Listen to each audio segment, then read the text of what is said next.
All right, you guys. It's October 21st, 2025, and for the report today, I've got Laith Marouf. Hey Laith. Hey, how you doing, Justin? So you guys, I'm sure you all know, anybody who watches this knows, but Laith Marouf, Free Palestine TV, freepalestine.video is the site. And just like I turn on the camera and I start talking, but Laith actually understands TV and he goes places, as you can see. He's in the Bekaa Valley right now. And does actual like interviews with cameras and the way it's supposed to be. So there's Wartime Cafe, there's the reports that he does from Lebanon and elsewhere. So check all of those out and support that channel. So Laith, I watch you on, like I always say, I watch you on Jamal, I watch you on Nima, I watch you on Garland, and Dimitri, and there was something really interesting that you said, that we can just start with, which is like you were talking of, you've got this kind of framework where you said the Zionists have lost militarily in terms of the battles that they've been fighting in Lebanon and trying to defeat Yemen and trying to defeat the resistance in Gaza. Um, and they've also lost the propaganda front where people only really support Israel out of fear or bribe, and nobody authentically supports Israel anymore. But then you said they're the only area where they have some kind of victory, or they're still actively in the fight and having some success, is the psychological. So how do you make a distinction between the propaganda and the psychological sides of a war? I want you to talk about that a bit. Okay, so in terms of regular propaganda, it's supposed to be, telling a narrative, and the public is supposed to believe that narrative that is counter to the narrative that is being put by the resistance or the Palestinians. Psychological warfare is different because the intent is not that you believe a holistic story, that tells you the narrative of the Zionist. Psychological warfare is supposed to demoralize you, even when you know better in terms of the propaganda. You don't believe it, but you end up, being psychologically scarred and harmed, where your morale is down because of it, and you are less possible to take action because of Yeah. that. And so one thing that we can take as an example of this psychological warfare is the results of the assassination of Sayyid Hassan Nasrallah, for instance. Hmm. Uh, this is very demoralizing. Does it play into the military battle? Does it change military fact? Does it change the overall, propaganda war in terms of what Israel is able to convince the public of for its narrative? No, but it only demoralizes those who consume this. Another one of those propaganda, this psychological warfare things is, um, talking about the children and or the rapes of prisoners, right? And the videos of constant genocide. This is not going to convince you. Watching these videos is not going to convince you that Israel is a good thing, but it's going to demoralize you. It's going to make you scared that Yeah. for your children, for yourself, right? So this is the difference between Yeah. the propaganda warfare and the psychological warfare. And in the, as you said, Israel has lost all the military battles. And when we say Israel, actually, we should be saying the whole Western Empire Yeah. that is now Zionist has lost all the battles militarily.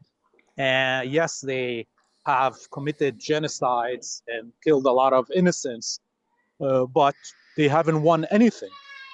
And therefore, the resistance, the decolonization movement, has won because they were not defeated. And when we talk about propaganda warfare, well, the whole Western Empire, not only Zionism, have suffered their worst defeat in 100 years since broadcasting, radio and ever started.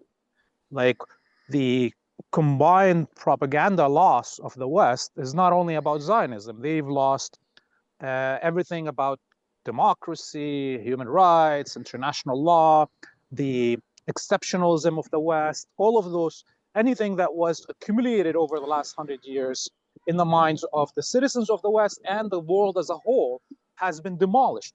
So the Palestinian resistance and the axis of resistance as a whole have won the biggest, most resounding victory in the history of propaganda warfare, period. And now the only thing that I see where the Zionists are succeeding, not because they're good at it, but because of how bad we are in psychological warfare, is that front. Because people that are pro-resistance keep on repeating and sharing those videos that are made specifically for this psychological warfare. So yeah, like for me, I thought this is such an important distinction to make, because it's like with propaganda, it's like they want you to believe something false, right? They have some story they cook and they want you to believe it. Like right now, I would say there's like a propaganda point where they say, Hamas is killing people in Gaza, the operations that they're doing to try to mop up the Israeli aid looting gangs. They're calling them, killing people, like civilians, as if it's like civilians they're killing in Gaza. And that's false. And I don't think anyone believes that too much. But then when you look at the psychological warfare aspect of it, would be more like when they say Israel is going to, they're going to disarm, they're not going to stop until they disarm Hamas, or they're going to continue the war forever, or it would be those kinds of things where they're trying to induce this feeling of despair, and they're trying to induce this feeling where, so even though they're lying, it's like the feeling you have is that there's nothing to be done about it, and they're somehow invincible, and everything that they're planning is inevitable and it's going to come to pass.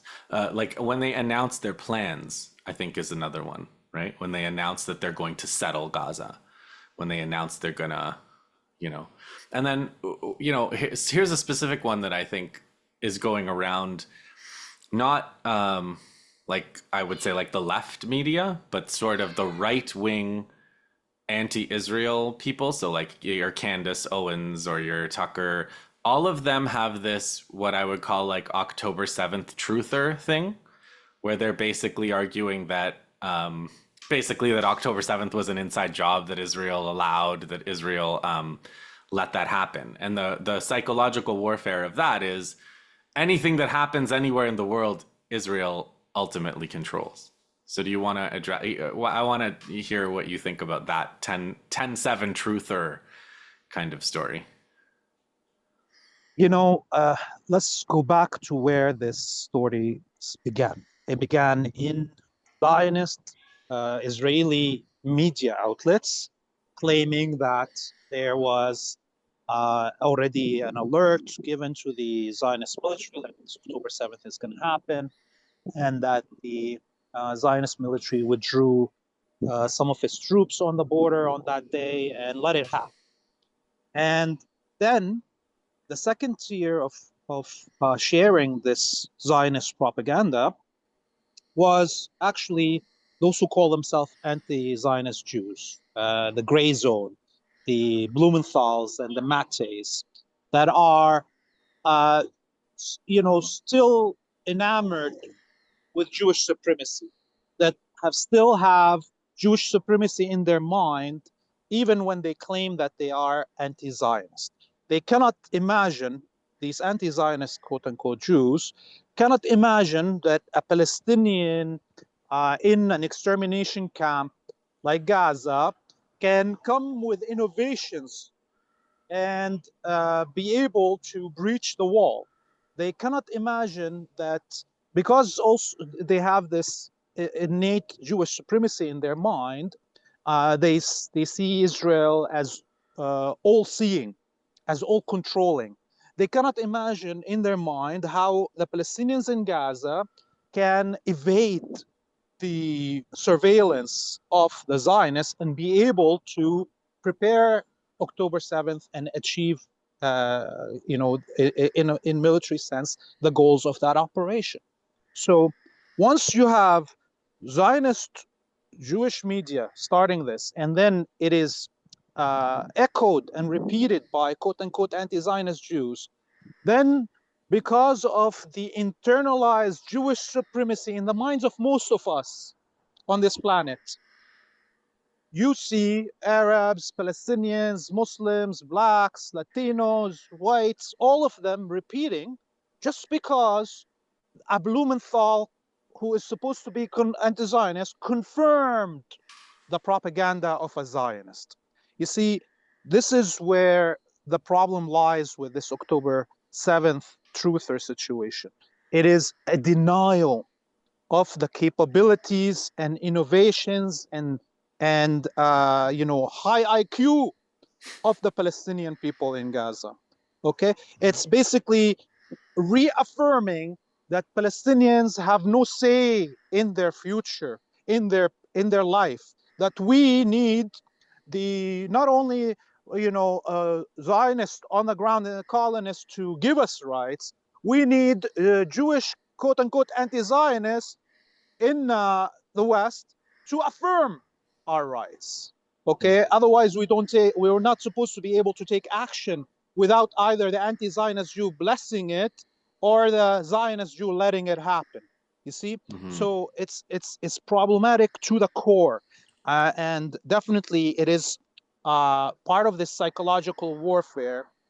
And unfortunately, much of this psychological warfare that I'm talking about has been amplified firstly by the anti-Zionist Jews. And this is one of the main problems that we see with how anti-Zionist Jews behave. Oh man, that's rough because I haven't heard Max or Aaron do the 10-7 truth thing, but if they have done, it's like it is like on the one hand they make fun of not the same people, but it's like there's a trope that like everybody in the Middle East is afraid, if your pipe breaks, Mossad did it or whatever. And on the other hand, when a resistance operation happens, the only possible explanation from Western sources, including a lot of the alternative media, is that it must have been allowed to happen by the Israelis. I don't know if you've ever addressed this one, but it's the only other meaningful propaganda point / psychological warfare point, which is like the money, the Qatari funding that Netanyahu allowed Hamas, and he wanted Hamas in power. To me, like, just as a matter of logic, you're just saying that the siege was a little bit less than total during the siege, and so you could say that about anything that was allowed in for any amount of time. You could be like, oh well, that's because they wanted, and anything short of like this kind of genocidal campaign that they're doing now, it must mean that they want to support the people in power. I don't know. Have you ever talked about this or answered this question of the Qatari money that Netanyahu allowed in for years before October 7th? Yeah, I mean, I didn't address this before in other interviews, but I can tell you that in my mind, this propaganda or psychological warfare point started way back. I remember doing the second Intifada, people talking about how supposedly the Zionist government allowed the rise of Hamas as a religious group Mm-hmm. in order to undermine the PLO and Fatah. I mean, obviously, uh, you know, somebody who makes such a claim doesn't understand the history of the Palestinian struggle, Mm-hmm. right? Doesn't understand that, there was a secular unificationist movement called the SSNP, the Syrian Social Nationalist Party, that led the first wave. Were defeated. And out of that arose the communist resistance, like the PFLP and the Communist Party in South Lebanon, which were defeated in the 1970s. And out of that arose the liberal wing of Palestinian resistance, the Fatah, and so on. And they were defeated in 1982 in Lebanon and were deported from Lebanon to Tunis.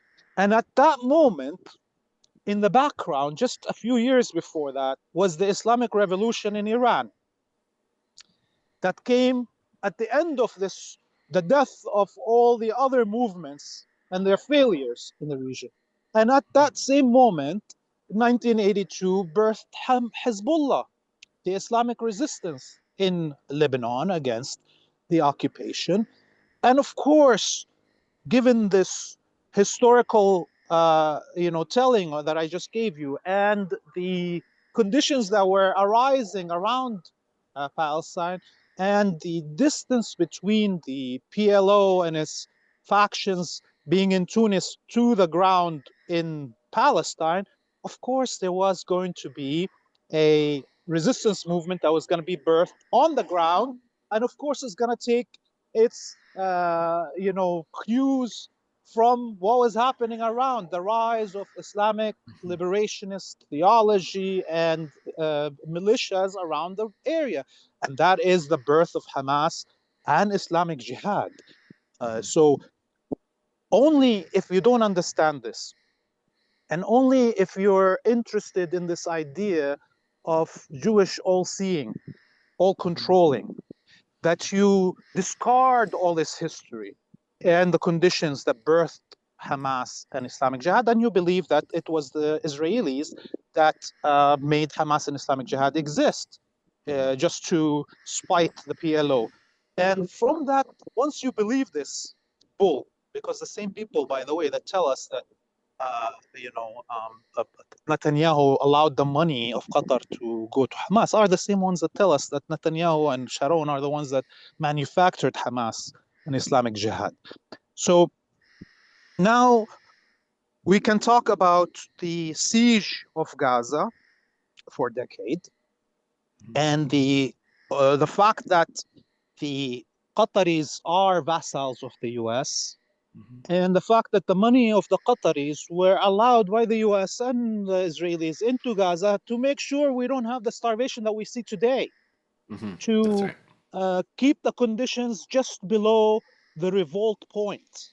Yeah. Okay, so this is really, it was Qatar was sending the money to prop up Israel, That's right. not to prop up Hamas. That's Yeah. what the money was being sent to make sure that there's just enough people that are satisfied food wise that they don't revolt.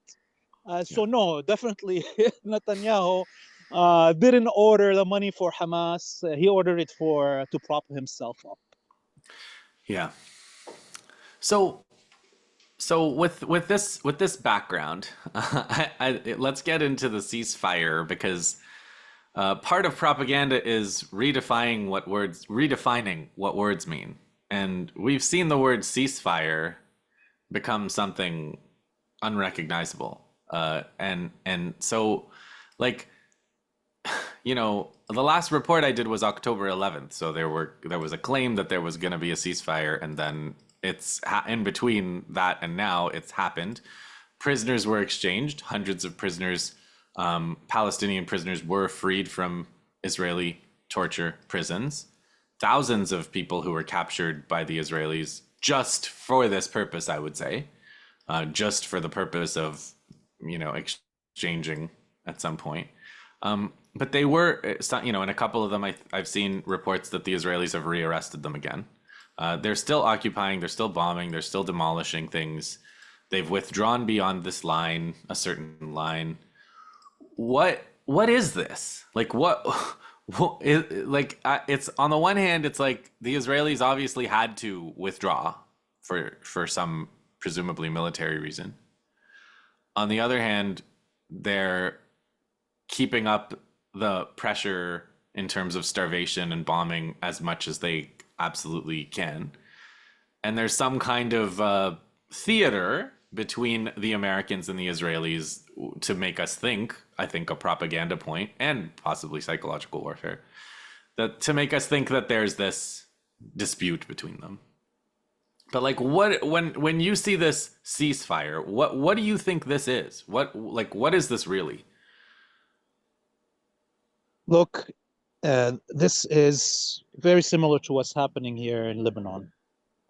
There was a 2-year military battle. And in those 2 years, the combined military intelligence and surveillance might of the West, from Japan to California, was dedicated to defeat the Palestinian resistance in Gaza. And in 2 years, they were not able to defeat them.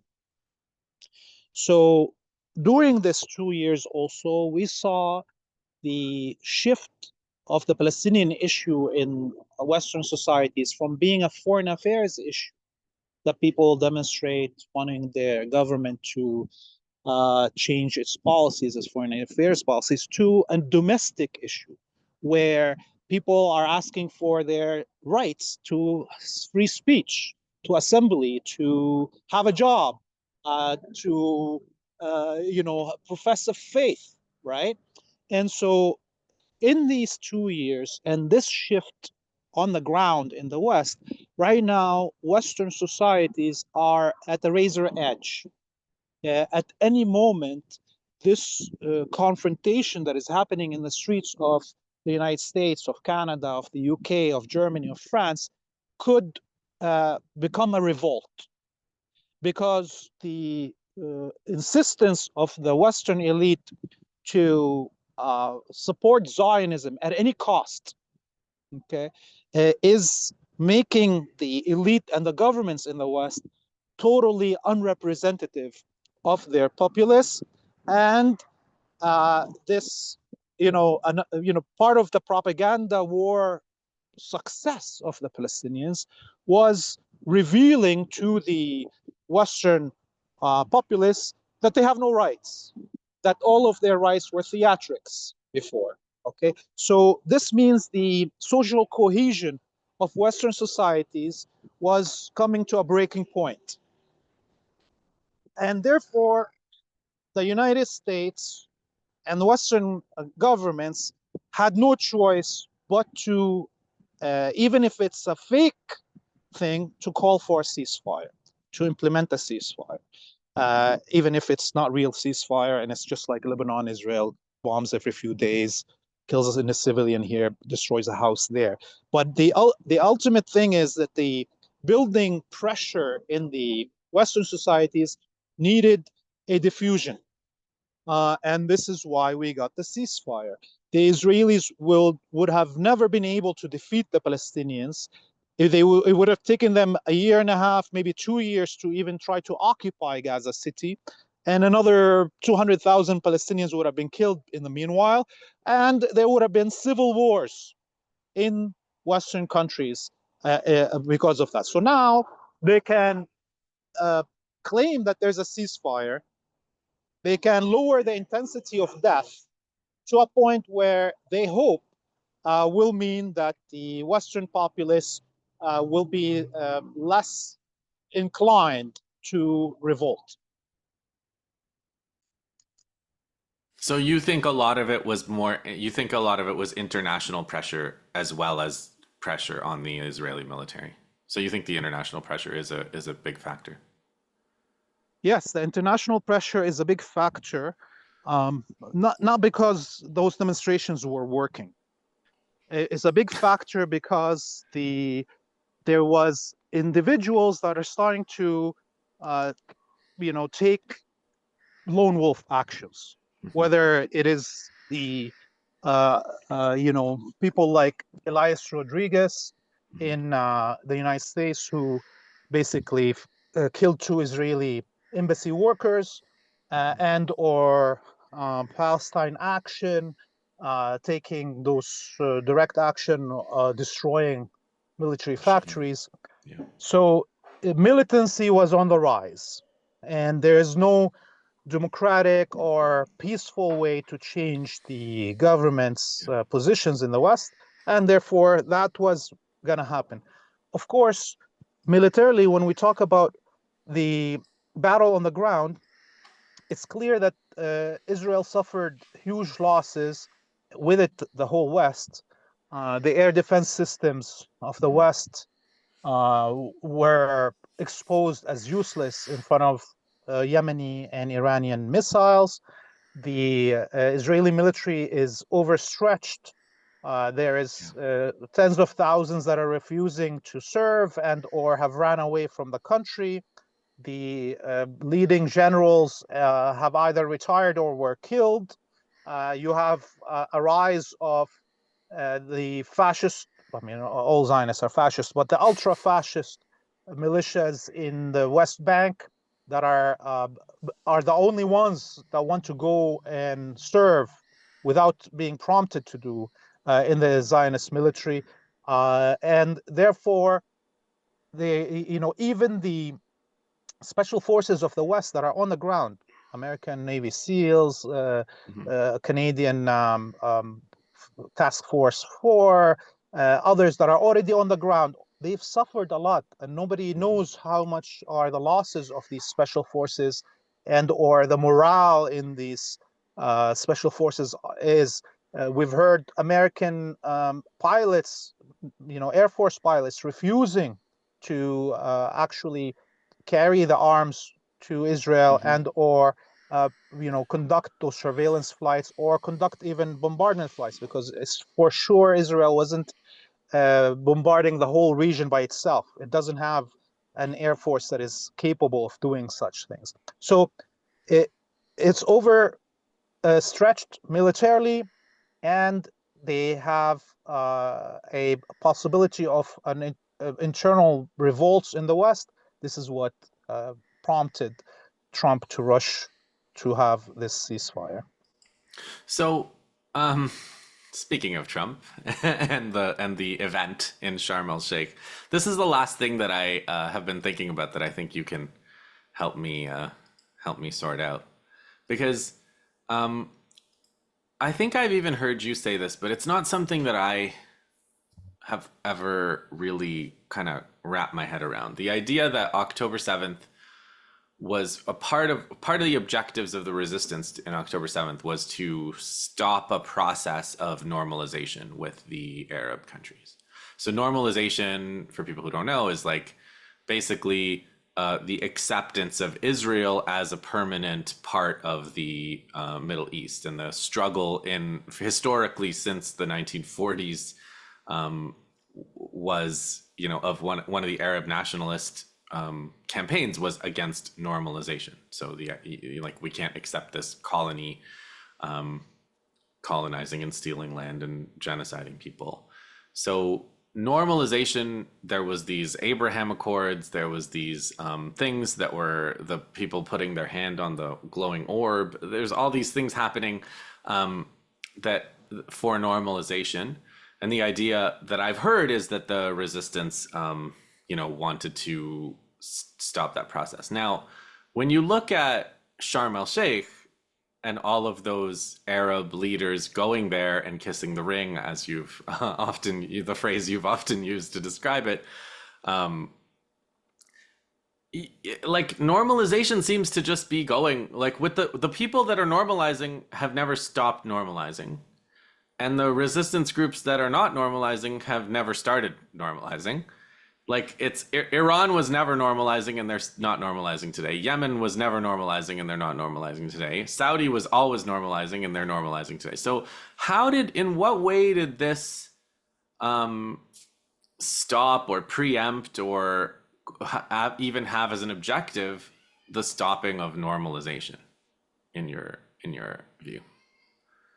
Yes. So look, there's two different parts to this. One is the official governments.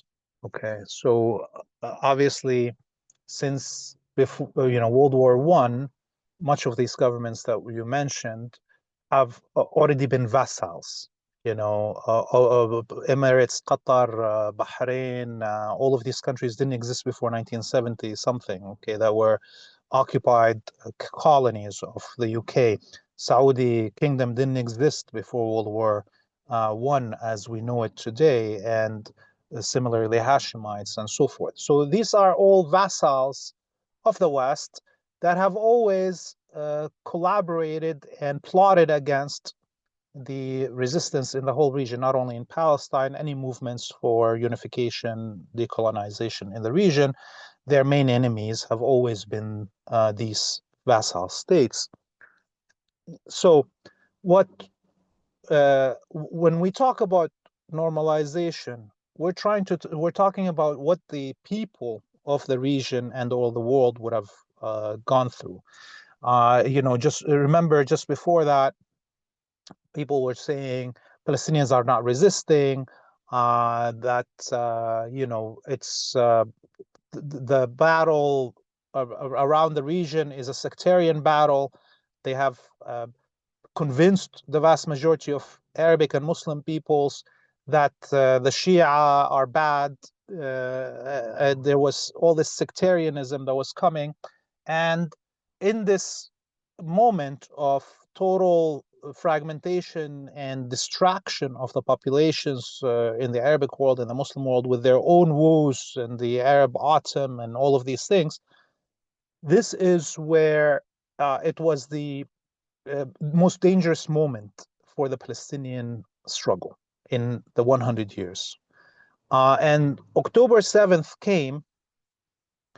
What it did is, on the one hand, it exposed any of the Arabic elite and Muslim elite that are collaborating, that have been lying to their own people, saying that they're supporting Palestine, and also saying that there is no hope in armed struggle, that you should just do what the Israelis do, which is have a lobby, an Arab lobby in the West, and buy out politicians, and then somehow you will be able to liberate Palestine. Okay, so October 7th happened. What it did is it cured sectarianism in the hearts of the majority of the Sunni and Arabic populations. They saw that the Shia are the ones that sacrifice for Sunni Gaza. That's one huge, win. It also, put the whole elite in the Arabic vassal states in a really bad situation. Their populations watched as Gaza and the resistance in Gaza conducted the most superb action on October 7th. Something that is out of movies. Okay, it's not only is it out of movies, it's out of movies in a concentration camp. You don't expect Hollywood actions from inside a ghetto. Okay, and it showed how the Palestinians are willing to sacrifice for their own, liberation, everything that they own, all their most precious. And so now we have the Arabic population immunized against sectarianism. You have a clear example of how those who collaborate with the West, the vassals, will never be able to get anything from the West, no matter how much money they throw at the West. With the billions that the Saudis and the Qataris and others threw at Trump, did they get anything in return? Nothing. On the contrary, they get humiliated. So this is, when we talk about the effects locally on this Abrahamic Accord. And one last thing I would say here, so people can understand. An Arabic person being asked to acknowledge the right of Israel to exist is asking the Arabic person to say that they are not indigenous and that they are colonizers. And this is what the propaganda of the Zionists say. They say that we are invaders into Palestine and that this is their land. And so having a peace treaty between Jordan, Egypt, and Israel means that Egypt and Jordan believe that they are colonizers, that they're not indigenous, the state. And for a Muslim person to acknowledge the existence of Israel, the right of Israel to exist, is to deny his own religion, is to say God of Islam is a liar, and that Prophet Muhammad is a liar, okay, and that the God that we believe in as a most just, most merciful, that says that we all came from one mother and father, Adam and Eve, and that all humanity is one, is a lie. And the true God is a vicious God that believes that there is a chosen people, and they and only them will go to heaven, and we're all slaves to them, created in their image as Goyim. So the Abraham Accord, or Muslim Zionism, or Christian Zionism, is heresy. So only a heretic would accept the Abraham Accord if they're a Muslim. Only a self-hating Arab will accept peace with the Zionist colony, right? So this was now fully made, clear. If there was any confusion after 80 years of propaganda thrown in the minds of the Arabic peoples and the Muslim peoples, now it's all been revealed, and things are much clearer in terms of the battle. So, as a media person, do you, knowing the shortness of people's memories and, the power of repetition and confusion, do you, I've heard you say, there's no way, I've heard lots of people say, but especially that there's no way to go back to the propaganda situation before. And I feel like, I'm not so sure about that. I feel like this is there are still probably a lot of things in their bag of tricks to try to get us to put this toothpaste back in the tube or whatever. So how do you see that? Am I being too pessimistic about their, am I being a doomer in terms of their propaganda abilities?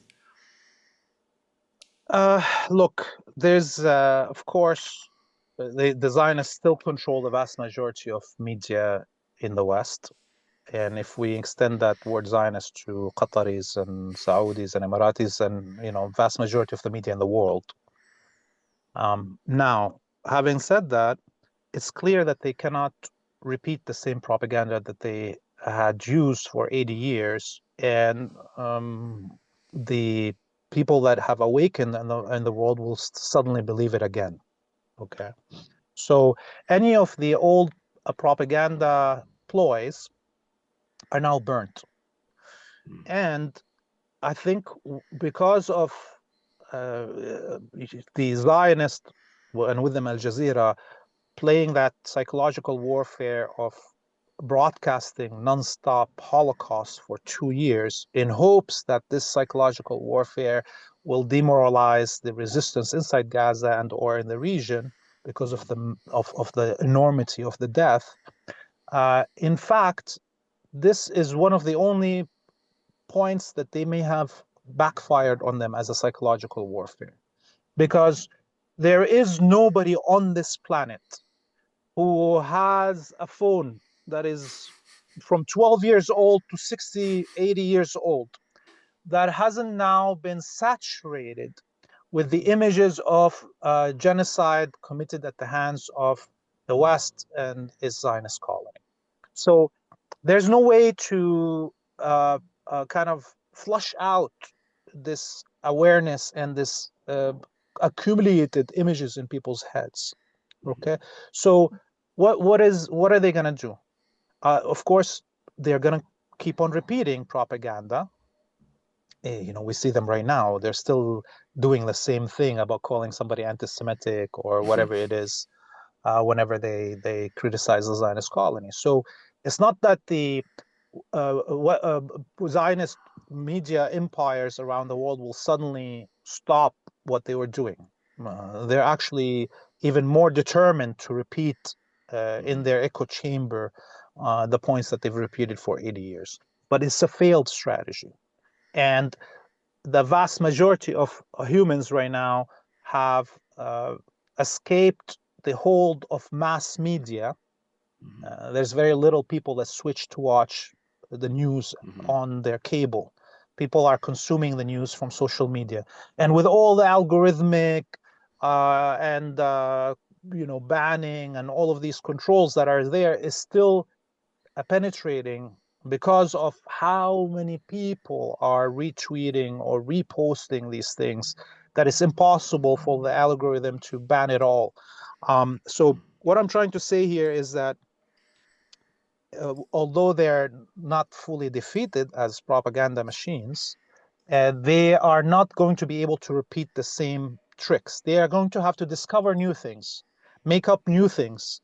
And even then, the only people that will believe those things are people that were not exposed. So somebody that's going to become aware in the next year, that cannot remember the genocide over the last 2 years. A kid that is going to hold their first phone this year, okay, maybe they will be affected by some of this propaganda, but the vast majority, there will not be. Oh man, it's so hard to retain some kind of optimism, but on a logical level, I think a lot of what you're saying is right, and I think possibly I'm also being affected by the psychological warfare. It can't, I'm not immune to any of this stuff. So yeah, I'm definitely in a despairing kind of moment right now. So that's part of why I wanted to talk to you today. So Well, Canadian weather doesn't help either, brother. right, yeah, that's true. That's true. Are you so yeah? What are you working on there? Let's wrap up with that. Why don't you? What are you out there filming? What are we gonna look forward to on Free Palestine video? Yeah, so I am in the corner between Palestine, Lebanon, and Syria, in the foothills of the Golan Heights. And, the Zionist military had expanded their occupation zone in Syria. They made it to the end of the Golan Heights, close to Damascus. There's a village called Rakhle in Syria.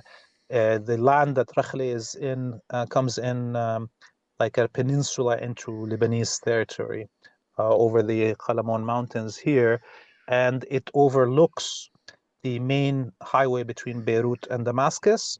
It also overlooks the main highway in the Beqa Valley that goes north and south in Lebanon.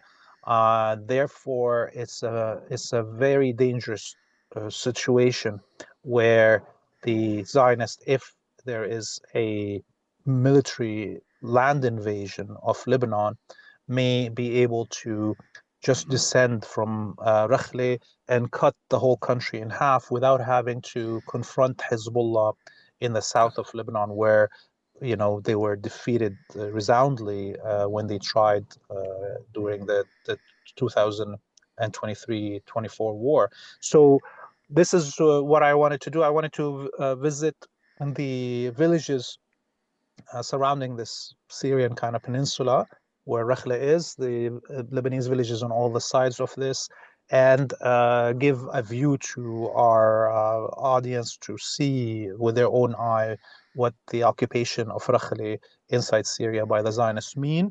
And discuss a little bit more about the situation inside Syria, because there's not many people that are covering it.